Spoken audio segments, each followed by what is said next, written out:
好，大家好，这一集我来分享一下，我们每次用 Gemini 生成的图片，右下角都有这个固定的浮水印。今天这一集来教大家怎么使用浏览器的外挂，安装好后就是一键直接移除掉，不用再去其他网站上移除这个浮水印的。点击说明栏底下连结，你可以直接连到这个页面哦。第二个方式是你直接按这个像拼图的图案，右下角有一个管理扩充，这边到商店去，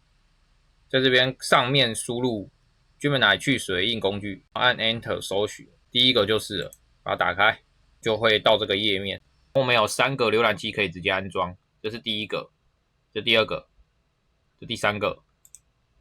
这3个浏览器可以直接安装。安装方法很简单，你直接点这个按钮，